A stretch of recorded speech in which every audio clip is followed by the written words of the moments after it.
Welcome to the Airbnb Blueprint Podcast, your go-to training hub for building your very own Airbnb business. In each episode, we break down the exact blueprint that helps us build a multi-six-figure Airbnb business from scratch, and we'll show you how to do the same. Continue learning with us for free in the Airbnb Blueprint coaching community on Facebook. Find the link in our show notes below. Commit, believe, succeed. Let's go.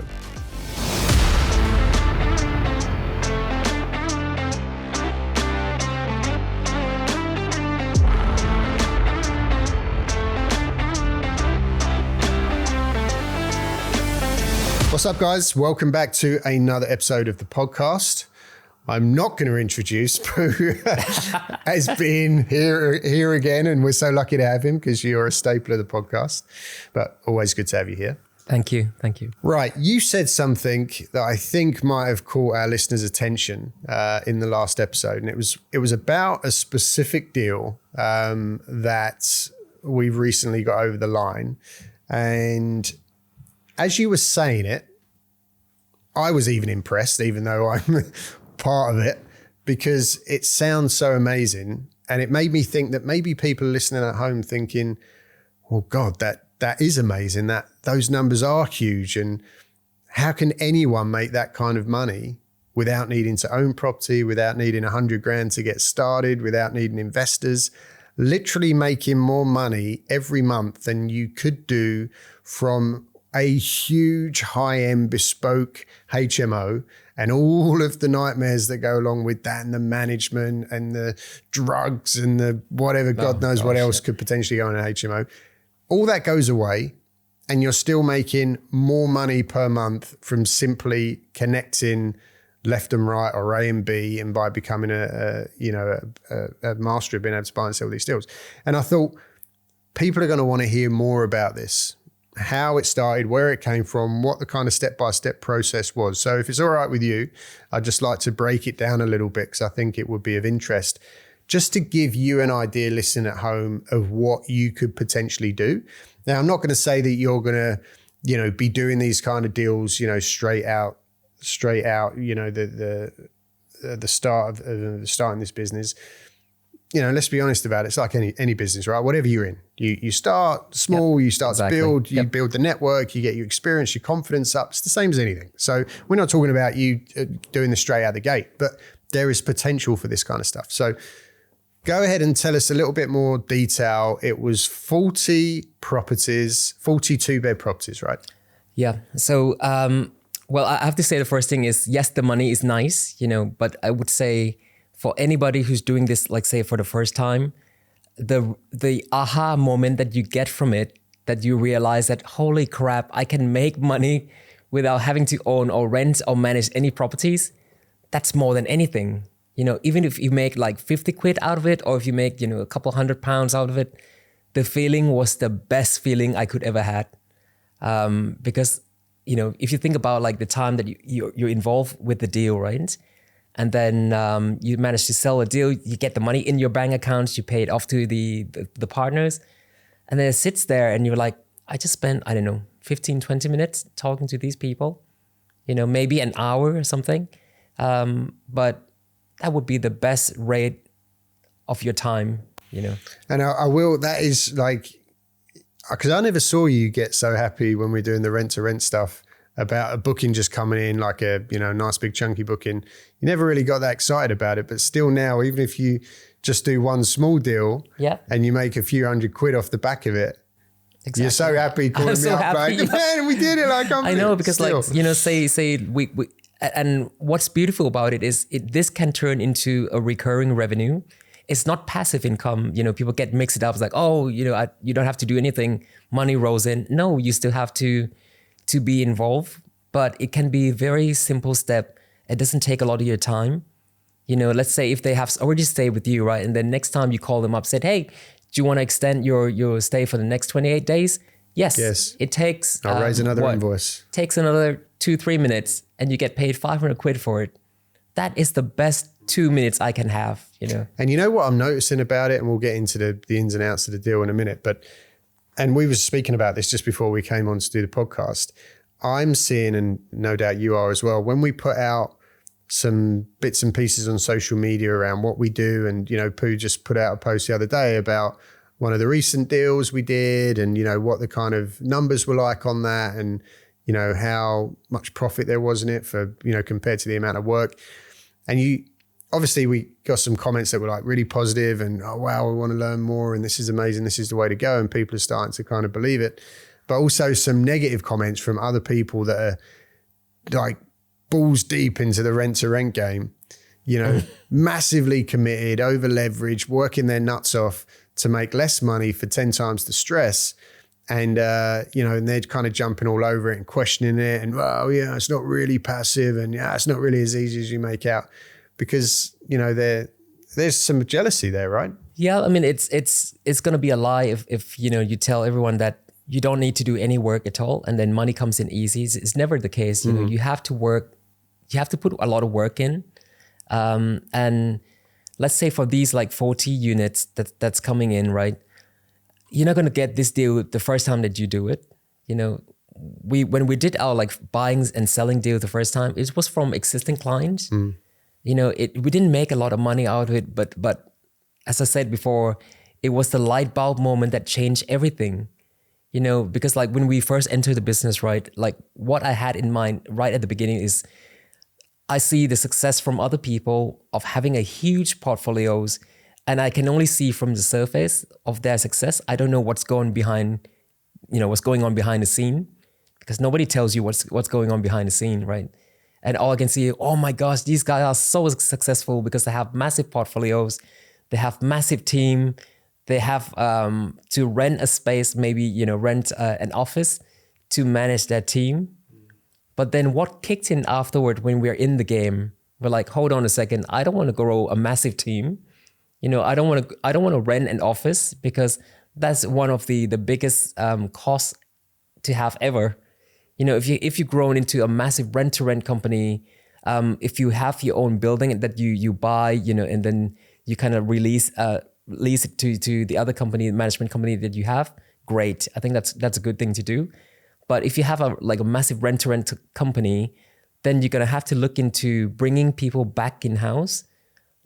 Cleaning team would be the first thing that you have to do, like no choice, right? And then your attention will start to have to divert from the actual Airbnb or service accommodation business into a cleaning business, because you're going to have to keep your team busy. It's another full-time job. It's another full-time job. And, you ask me like, would you like to manage cleaners? I would say no. That's something that I hate the most is managing cleaners. I can't take it.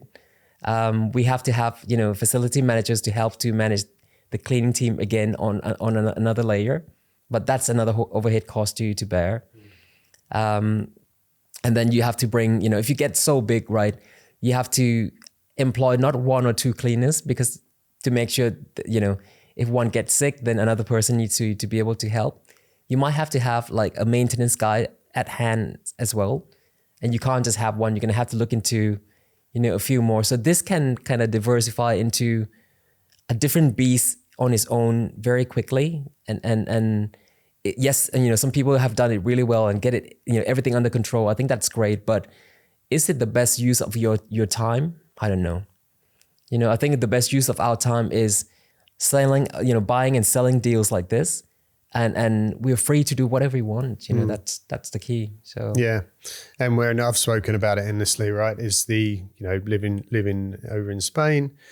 It's the kind of business that you really can, to a certain level do completely remotely, and I think that's an ever growing trend now with more and more young people, wanting to move around and not wanting to be tied down and not being happy with the standard of living in this country and all of the costs and challenges that go along with it. And I think they're getting tired, and I think they're wanting to go and, travel. But this whole idea behind working remotely and being able to work online, because if you can unlock that key, unlock that door to being able to make money without physically needing to be in a place or have a physical premises, really, literally the world's your oyster. Yep. Once you've got a few basic principles in place. Okay. So why don't we tap into this case, this case study for that? Yeah, exactly. Let's talk about that. Where did it all start? What was the first seed? that brought this deal to us? I would say let's say, for example, we have reached out because we are very proactive with our marketing. And when I say marketing, we don't rely on just the OTAs. We are actively reaching out to our clients. I think we did talk about ideal clients before in a previous episode. So if you know who your ideal clients are, making sure that they are always on your list, and then making sure that we always reach out to them on a day. I would say our email goes out 3 times a week, but we do let them know that we are there all the time as well. So if they ever need us, we are there, and we do cold calling to them. We keep calling different companies just to touch base that, if they ever need some kind of help with finding accommodation, sourcing accommodations here for different projects or different companies. We do that on a regular basis. And all these companies that we're calling, they are all in a specific niche and a target market. Correct. Yes. So that is the first key that we have to nail. Now, this takes time to kind of nurture the relationship as well. It's not like when you call them up the first time, it's like, hey, can you give me a deal? It's not going to happen, right? But then if they can see you enough, and you have to understand their pain point. Let's say, for example, if one of the companies we are tackling is construction companies, and then so if you are targeting, say, contractor market, and you want to be calling up the man in the van guys, most of the time you're not going to get anything. So that's wrong targeting. So you need to be targeting, let's say, for example, the project coordinators, who does all the accommodations, who does all the things, and what your copy or your writing to them has to resonate with their pain points. Like, say, for example, these guys, these people, I would say mostly they are women, because they're project coordinators, and they're sitting at the desk. They've got so much going on the daily basis already. They've got so much work to do. And then somebody else would come to them and said, can you source accommodation for me? I need it by tonight.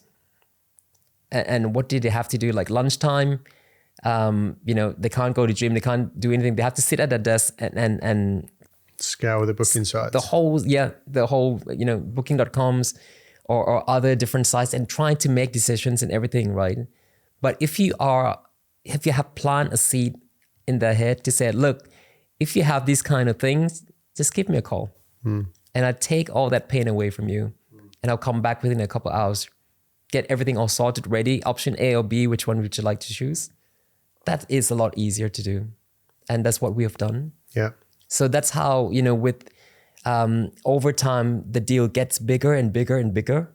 And now we came to the point where, we've got 40 units that we need to accommodate 40 families.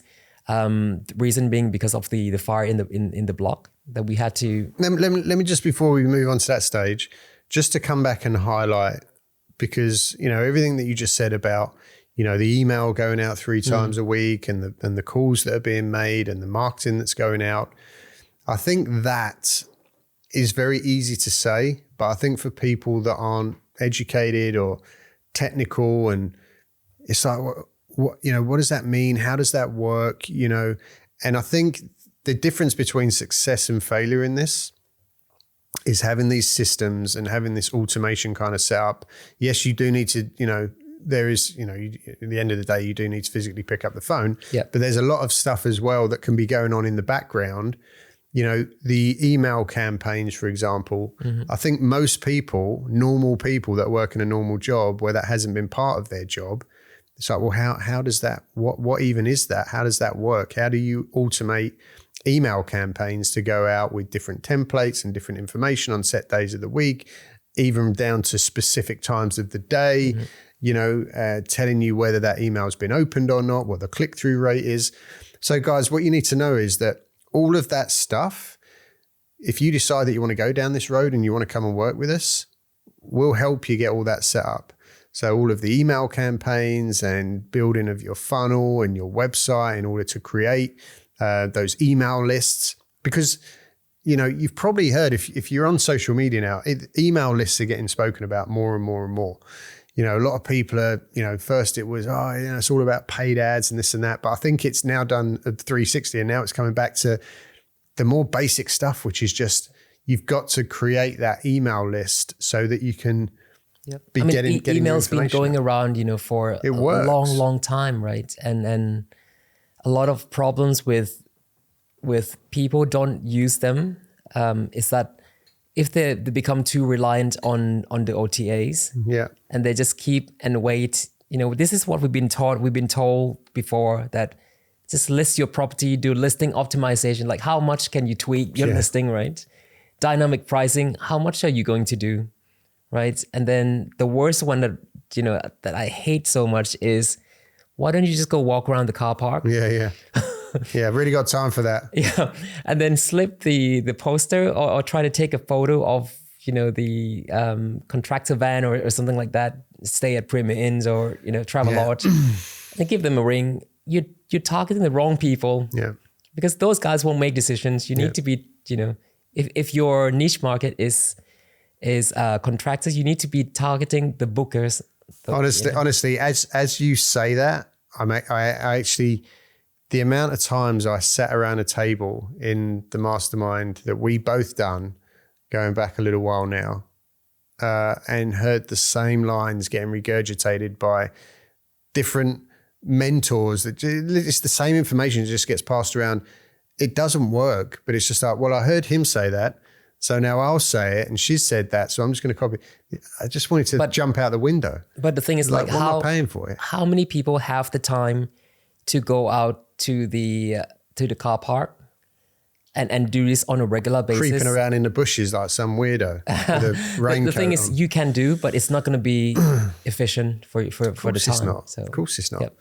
But to have a series of very specifically written emails with very specific information going out on very specific times of the week to very specific clients, what this is it's all about,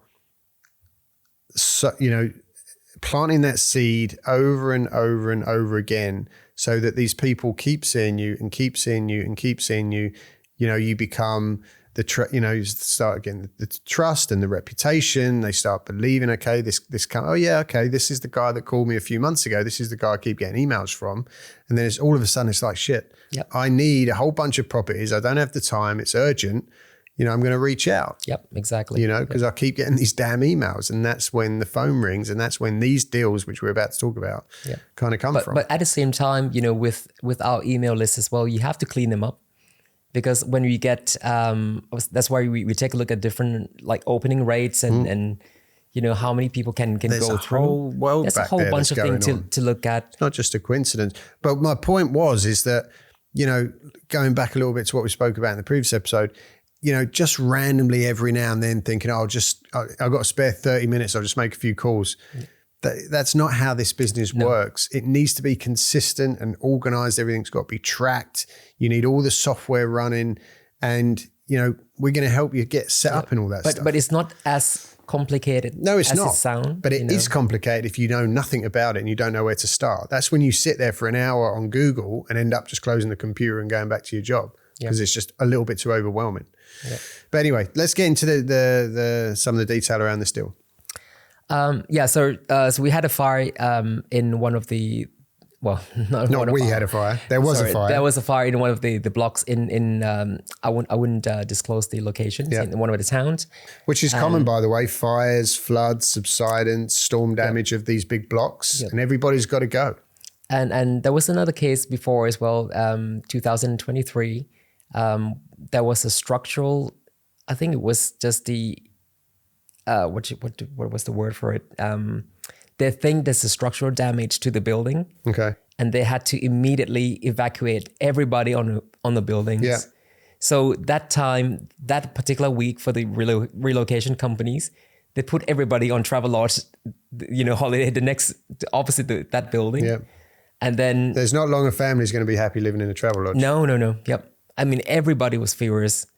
And we were on a case, and we were so busy, and the family who'd stay there are still staying with us, and then we put it, everybody else into our partners' properties as well. And they've been there since, I don't know, November 23. They're still with us now. Wow. And you know, we make a lot of money for our partners, but we take 15% plus VAT on that part, which, you know, we can say roughly about 600 pounds for doing nothing. You know, that to me is a recurring revenue. Yeah. And you multiply 600 by whatever number that is, it's a massive number. That's a lot of money to anyone. Yeah. For not doing much. Yeah. So this can be recurring revenue when it's the right type came up. Sometimes you have to work with your clients to keep them happy. You know, maybe a few nights, maybe 10, 15 nights, but that can go on into something a lot bigger. So yeah. But the point is that this specific deal with the 42 beds, you know, this came through putting in the time of nurturing the relationship, right? Yeah. Mm-hmm. Tell us a little bit about that. So we work closely with the relocation companies as well. And then we get the inquiries because they said, look, I need to fulfill this request. Can you help? And of course we can always help. So we went out, we got a team to go out to source the properties. So, you know, we put out the advert to say, look, I require this kind of property, that property. These are the requirements that I have put it down in let's say in the Facebook post. We reach out to multiple partners. We already have partners in our books. So we got in touch with them straight away. And when you have built relationships, you know, over time with your partners and your clients as well, things move very quickly. And our partners knows that, you know, if they're coming from us, it tend to be longer stays. So whatever the bookings they have in between, they're going to have to clear for us. And if some partners came back to say, look, like, I'm not willing to move. I've got 3-4 days in betweens, August, I would say, you know, and they're paying massive rates for it. But I'm not willing to move my clients. In that case, we were like, well, I'm sorry, then it's a goodbye for us. Then we move on to the next partner. Because if they're not willing to we call it juggle their calendars, then we can't work together that way. So yeah, it's a great business, but it does. There are reasons and things that have happened. Is my point leading up to this? You know, this hasn't just kind of dropped out the sky. You know, it comes from putting in the time and nurturing the relationships and having enough material out there on a regular enough basis. Yep. Most importantly, so that they know, shit, I need properties fast. And speed is everything. Yeah. So if they know that, let's say, for example, they got in touch with us, said, can you find this property? Yes, we can. We come back in this certain time. We have to be really quick to win the case.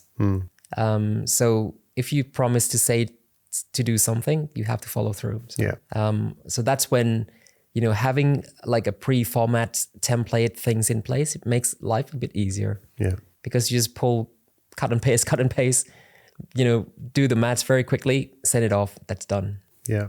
And then when we send the options, would you like to take it, A or B? Yep. Okay, let's do case by case. So we don't send 40 properties for them to choose. No.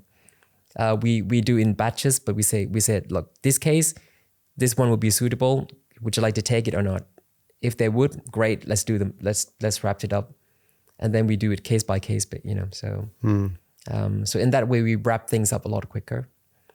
Because if you give too many options, let's say 40 properties to get approved, it would take a long time. So. Yeah, and I think you also, if you're going to get into this game, you need to be happy to understand that sometimes you will put quite a bit of work into trying to pull a deal together, and then maybe it just goes cold. Yep. The client that you've been working for all of a sudden doesn't reply to an email, or they've, because unfortunately the way most people are programmed is quite selfish, right? Once they've found that property, it's like, that's done. I've moved on. I'm on to something else now. Yep. There's a lot of people as well, a lot of clients who just want to gauge and put like a program together for to budget the cost.